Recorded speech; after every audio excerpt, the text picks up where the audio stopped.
चलता खाली सावन में जिला मचलता, खाली सावन में जिला मचलता।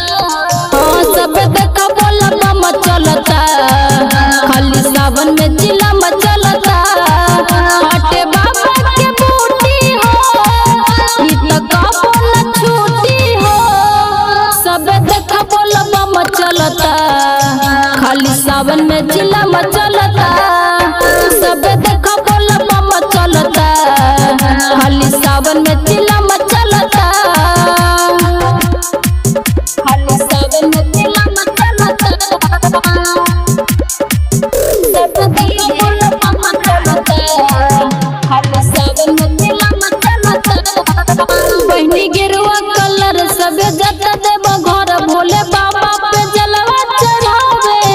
लइका बूढ़ा जवान केहू बनाया न जन संगे बैठी के धुआं लगावे।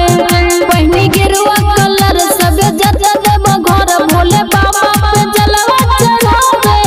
लइका बूढ़ा जवान केहू बनाया न जन संगे बैठी के धुआं लगावे। जे भी जल ढरे आइल बा उतना समय नसाइल बा, हाली हाली कदम चलता, खाली सावन में जिला मचलता। सब देखा बोला बम चलता, खाली सावन में जिला मचलता, खाली सावन में जिला मचलता।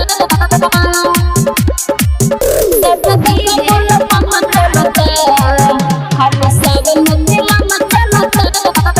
पियस भंगिया धतूर बाबा गंजा भरपूर हवे नाश्ता के आदि हो।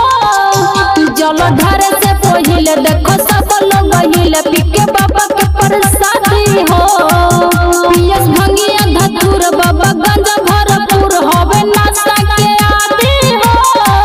जल ढारे से पहिले देखो सब लोग हिले पीके बाबा के प्रसादी हो। हाथ जोड़ी करे बाबा के नमन, जल ढार संगीत सुमन। देखो गंजा सरगम मोलता, खाली सावन में जिला मचलता।